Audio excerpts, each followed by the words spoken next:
Can meditation be dangerous?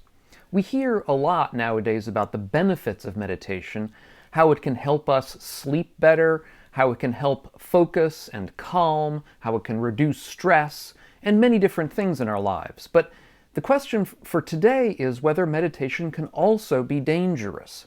In this video, I'm going to start with discussing one recent journalistic investigation, then turn to a scientist who's been studying this question for quite a while. Then I'm going to look at some of the early texts for some clues that might help us also answer this question, at least from how they discussed meditation back in the day. And then finally, I'll try to tie this all together. So I want to begin with one recent journalistic investigation. This investigation you can find in a five-part podcast series over at the Financial Times of all places. I'll leave a link to that series down below in the notes. There's a series, I think, of 4 or 5, and then there's an extra one. I don't remember exactly how many there are, but it's a lengthy series where this journalist goes to investigate in particular a number of people who had breakdowns during and soon after having gone to particular meditation retreats. Now, they're discussing one particular retreat group, which is a group that was begun by the meditation teacher S.N. Goenka, who passed away back in 2013. Goenka was a teacher of Vipassana meditation. He began in Burma and then went to India and indeed has set up these centers around the world. And they're centers that involve literally tens of thousands of people nowadays. They're typified by rigorous 10-day retreats where basically one sits for 10 days pretty much all the time doing either meditation or listening to talks, recorded talks by Goenka himself. As I say, he passed away several years ago, but there are recordings of his talks that people listen to at these retreats. Many people have found them very worthwhile. We have actually a friend of our family who has been to many of them, is a devotee of these kinds of retreats, and enjoys them and finds them beneficial. Now, the retreats are also typically free to attend. You don't have to pay anything to go on them, although they do accept donations if you wish. And so they're often staffed by volunteers, people with mixed backgrounds who may not have a very deep understanding of meditation. At least it depends on the case, but in any event, they're staffed by volunteers. And in this series by the Financial Times, they interview several people who attended these retreats, and during these meditations or during meditations afterwards, they had basically what amount to psychotic breaks. They had deep psychological problems that persisted for months or years afterwards. And indeed, in a couple of cases, they talk about people who committed suicide, they believe, because of the meditations that they had been doing during these retreats. Now, these are very clearly important and tragic stories, but I think they raise deeper questions. One question is, how frequent are such problems as these? Are they frequent or not very frequent? What do we make of that? Also, what kind of experiences or issues might precipitate these kinds of problems? Are there background issues that we can be concerned about? And also, is there a way to mitigate these problems? Is there a way to make meditation safer or make the experience better? So to point the way to some answers to these questions, or possible answers, I'm going to now turn to some of the scientific investigations of meditation. In particular, perhaps the leading researcher on the dangers of meditation is Dr. Willoughby Britton of Brown University, who's been studying these problems for years. She herself has extensive meditation experience, and as I say, has published a number of papers on this topic. I'll leave a link to some of her papers, or at least some stuff that she's published, down below in the notes. She also did an extensive interview with Timothy Ferriss on Timothy Ferriss's YouTube channel back in 2023, a year ago. And again, I'll leave a link to that video down below in the notes because she discusses these very issues, many of them in that video. Now, her results should be understood to be very preliminary. We should not make, I think, too much of such results, because all of the studies heretofore that have been done on these kinds of meditation issues have been, I would say, relatively underpowered. That is to say, small, very select sample sizes. We're not talking about enormous studies here. I think we're at the very beginning of studying these kinds of problems, so what we should expect is in the next years and decades we'll have more of an insight into what's actually going on here. But in any event, what she points to is that it seems, again from a couple of studies, as though roughly 10% of the people who get involved in meditation have long-term issues because of it. That is to say, issues of one kind or another that persist for months or years, and again, that are detrimental, that are bad in some way for them. Now, exactly why meditation or how meditation is problematic or dangerous is again something of an open question. But Britton talks about how there are certain things that seem to be particularly problematic. Number one being going to these long, intense meditation retreats, say a 10-day retreat. And that goes more when we are dissuaded from leaving the retreat midway. And this is one of the hallmarks of a Goenka retreat. Goenka himself says, and this is one of the things that's highlighted in the Financial Times podcast series, he said that going on a retreat like this is sort of like doing brain surgery. That is to say, once it begins, you don't want to leave midway through. You want to see the retreat out, spend the entire 10 days doing the meditation, otherwise bad things could happen.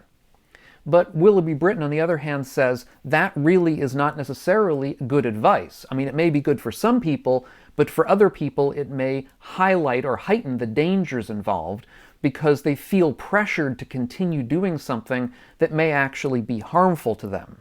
Britton also talks about the related issue of having a very driven sort of boot camp mentality about meditation, a driven intensity to achieve things at deep and high levels may also be something of a factor in the dangers involved.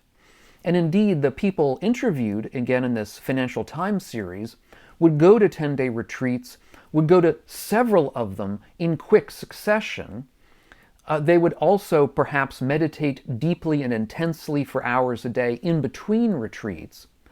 And it seems to have been, for some of these people, a kind of an attempt to get through the problems that they've been having by continuing the same kind of techniques in ways that got them deeper and deeper into trouble until they had really mental breakdowns that were very detrimental to their mental health. So one takeaway here, according to Britton, is not to begin by jumping immediately into the deep end of an intense 10-day retreat, but rather to start slowly. Start with, say, a half an hour a day, maybe an hour a day. If it feels good, then perhaps do a half-day retreat. Many local centers will have half-days or full-day retreats where you may meditate on and off from, say, 9 until 4 or 5, with a break for lunch, and then maybe a weekend, and then maybe a week. So in other words, work your way up rather than jumping right in to the deep end. Also, it can be helpful to work with an organization that has trained professionals on staff who are there to do regular check-ins with each of the people on the retreat to make sure that everything's going well. I think that's less essential, let's say, for a half day or full day, but if we're going for longer than a day, I think it's good to have a regular check-in with somebody who has appropriate psychological experience to be able to tell whether or not we're okay. And if we're not feeling okay, if something doesn't seem right, then I think we have to be okay, we have to be fine with getting up and leaving the retreat for now. Now, the problem here, or one problem, is that there is going to be a fine line for all of us between the normal issues that come up in any kind of meditation session that are not pleasant and the sorts of psychological problems that have come up with these people who've had deep issues. That is to say, meditation is never, for any of us, something that's exclusively happy and, butterflies and flowers. Meditation does involve pain and suffering at times. It's not always pleasant. And indeed, that's part of its benefit, is that it gets us to look more deeply into troublesome or problematic issues in our own lives.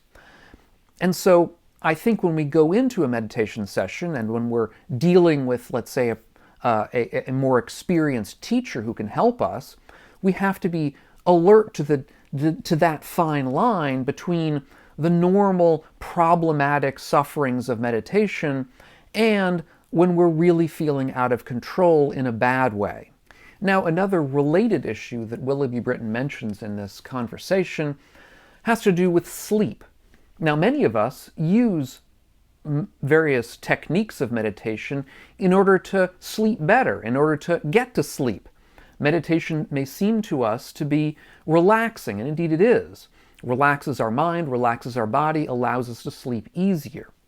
But as Britton notes, actual psychological or brain studies of meditation and meditators find that meditation is actually arousal. It actually increases mental arousal. It makes us wake up. Now, there's, as we can see, something of a kind of a paradox here between the way that meditation actually seems to work on the brain to increase arousal and the way that we often use it to go to sleep. What Willoughby Britton notes is that it seems from her studies, and again, these are probably preliminary, that people who meditate for, let's say, 30 minutes or less a day seem to find benefits to their sleep schedule. They seem to sleep better. However, people who meditate much more than 30 minutes a day, they seem to have more of an issue with sleep disruption. And indeed, Britton notes that when she discusses this issue, when she discussed this issue years ago with some very trained meditators, she was told in a kind of an almost dismissive way that of course meditation disrupts sleep, that of course people know that people who are experienced long-term deep meditators who meditate for hours and hours a day don't sleep as much. And on that note, I would like to turn to some of the early texts for a look at the question of whether meditation can be dangerous. And in particular, we can begin with this issue of sleep, because indeed the early texts reflect just such an attitude as the one we've just discussed. That is, the Buddha and other of his Sangha members did not sleep very much. They discuss how sleep was something that they got for only a handful of hours a night. And we can expect that that was probably the case because they were doing so much meditation. Now, exactly what the relationship might be here between, say, lack of sleep and perhaps meditation can substitute for sleep, or perhaps there's some detrimental effect that it might have to limit sleep in some people because they just can't sleep as much when they're meditating. These are things that still remain to be studied. There may be dangers for some people and not for others. These are all open questions, but at least things that one should be aware of. We can also turn to these early texts for other indicators that there are dangers to meditation. It's a truism in early Buddhism, and indeed in all of Buddhism, that meditation involves overcoming what are known as the hindrances, or hindrances to meditation. That is, certain kinds of unpleasant mental obsessions that tend to come up in the mind and block us from having what we might call more beneficial meditation sessions. Things such as ill will or sense desire or sleepiness that we've just mentioned, or the mind sort of racing in various ways. And one of these issues that comes up in the Financial Times series is the issue of fear or terror, anxiety, that these meditators in these 10-day meditation sessions found could make them almost like a walking or living nightmare. This kind of crushing sense of anxiety or fear that comes up in meditation. And indeed, the Buddha himself notes just such fear and terror coming up in his own meditation sessions when he was a young person before he'd become enlightened.